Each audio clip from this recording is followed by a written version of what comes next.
Ouça agora Que Papo é Este? Opinião e análise da professora Ana Lúcia, coordenadora da Auditoria Cidadã da Dívida Pública, Seção Goiás.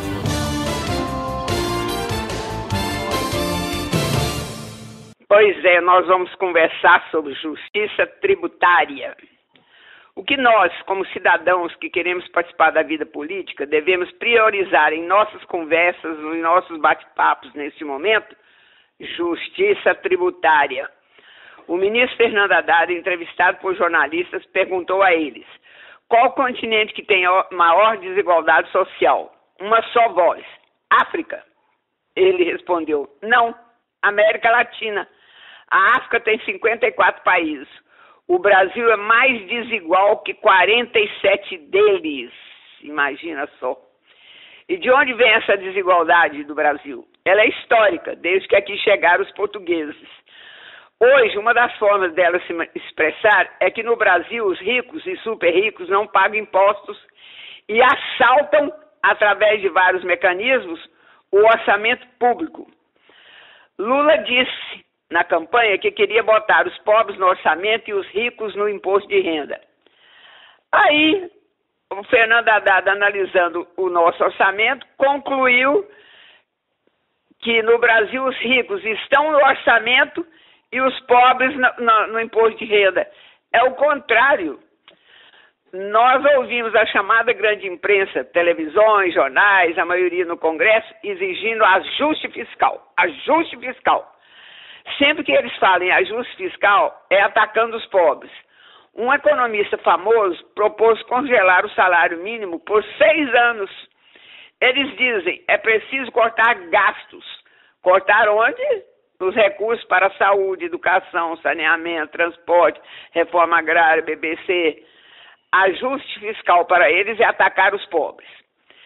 Quais são as formas que os ricos e super ricos têm para atacar os direitos dos pobres no Brasil? A Constituição Federal nossa, ela é clara ao falar nos direitos e está em diversos artigos.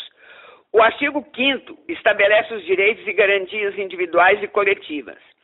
Além destes, os artigos 6 e 7 tratam dos direitos sociais, como educação, saúde, trabalho, moradia, lazer, segurança, etc. Ora, para cumprir as exigências da Constituição, o governo precisa de recursos. Logo, tem que arrecadar impostos para ter um orçamento que atenda às despesas para assegurar esses direitos. E de onde vêm os impostos? Vêm das empresas e das pessoas. Mas como é no Brasil? Uma professora, um policial, uma enfermeira paga em média 10% de imposto de renda. Quem ganha acima de 100 mil reais por mês no Brasil praticamente não paga imposto.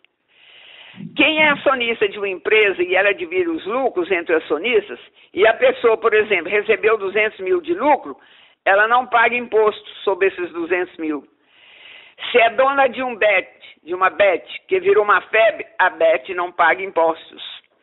Os ganhos de capital com títulos incentivados hoje são isentos de pagamento de imposto de renda.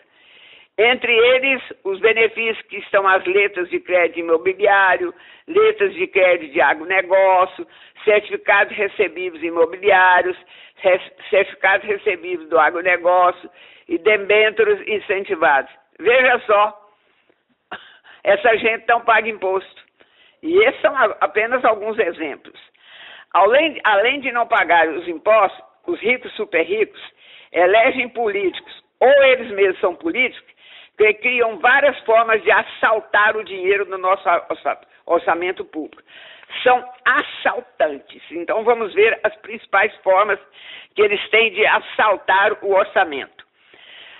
Uma forma é através das chamadas emendas parlamentares. Em 2024, 40 bilhões do orçamento foram para as emendas parlamentares. E onde se aplicam essas emendas? Todo dia a imprensa publica ações criminosas na aplicação das emendas. Existe uma emenda chamada PIX, em que não se precisa informar para onde a grana será aplicada. Será aplicada em uma obra, em compra de equipamentos, etc. Um exemplo, A cidade de São Luís de Anauá, em Roraima, que tem 7.315 habitantes, recebeu 120 milhões de emendas parlamentares de janeiro de 2020 a maio de 2025. Vejam só, 120 milhões para uma cidade de 7.315 habitantes. No entanto, o prefeito declarou calamidade financeira porque ele não tinha dinheiro para pagar os funcionários. Para onde foram esses milhões mesmo? Igual a este, há centenas de casos espalhados pelo Brasil. A Polícia Federal, é lógico, está investigando. Isenção fiscal. O Ministério da Fazenda publicou a lista das empresas que têm isenção fiscal. Ou seja, os governos Temer e Bolsonaro as isentaram com a desculpa que era para se expandir e criar empregos. O Ministério mostraram que criaram muito pouco emprego e a isenção é de 800 bilhões. Dinheiro que poderia ir para saúde, educação, saneamento, etc. Bilhões. Organizações criminosas formadas por políticos que assaltaram os aposentados do INSS em milhões. E agora quem vai pagar?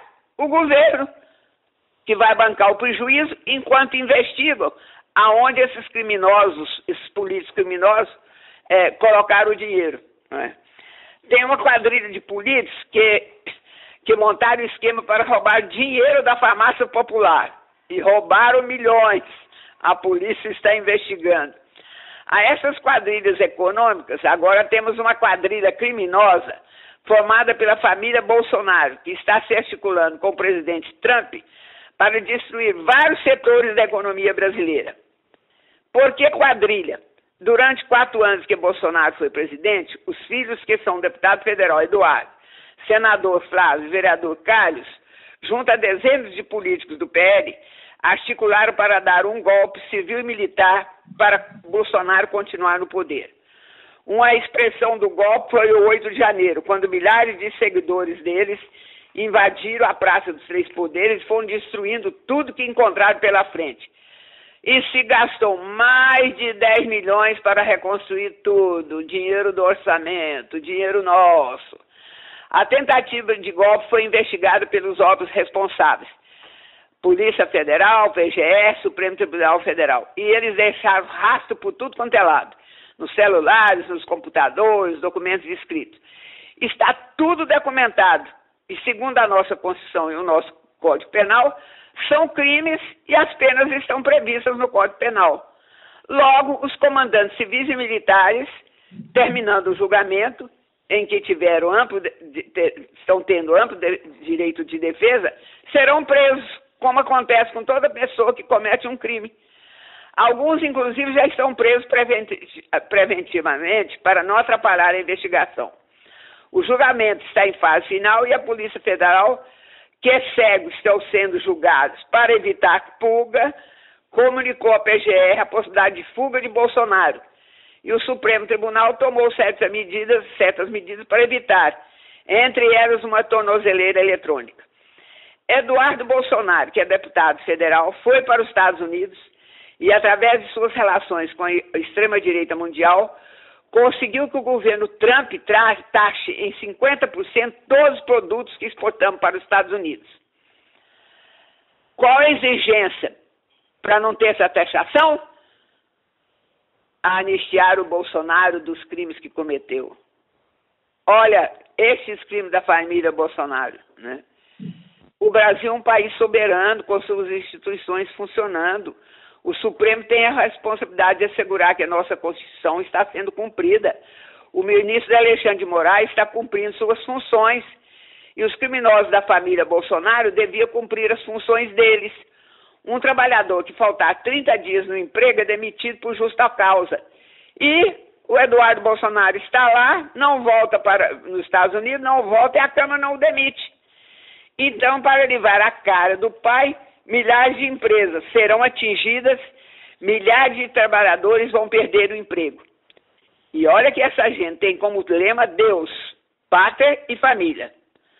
Deus não dá para saber que Deus é esse, né? Com esse comportamento dessa quadrilha. A pátria deles agora ficou claro, é os Estados Unidos. E a família para eles é a deles, a dos outros que se lasquem, né? Como vai acontecer caso as empresas, tem empresa que vai falir, né? Tem empresa que vai ter que reduzir sua produção, tem empresa que está procurando um jeito de vender para outras regiões e vai atingir principalmente o estado de São Paulo, que é a base do Eduardo Bolsonaro, um dos principais membros da quadrilha Bolsonaro, né? Ele foi eleito por esse estado. Mas, como o lema deles é Pátria, Estados Unidos, família deles, os trabalhadores de São Paulo que se lasquem, né? E agora toda a imprensa fica falando desses criminosos, enquanto isso não se discute uma pauta principal na conjuntura, que é a justiça tributária. Então, todos os canais ficam falando da quadrilha e justiça tributária, nada de discutir, porque o Congresso vai ter que votar uma reforma tributária, né? Então, nós não devemos perder a perspectiva, ficar discutindo o tema de mostrar, né, apontar os erros da quadrilha e discutir justiça tributária. Então, cadeia para esses criminosos e justiça tributária já. Vamos botar como música O Real Resiste, que é uma música do Arnaldo Antunes, que ele mostra que, apesar de tudo isso, né, o real, no sentido, a classe trabalhadora, principalmente, resiste, né, e vai dar um troco nessa quadrilha.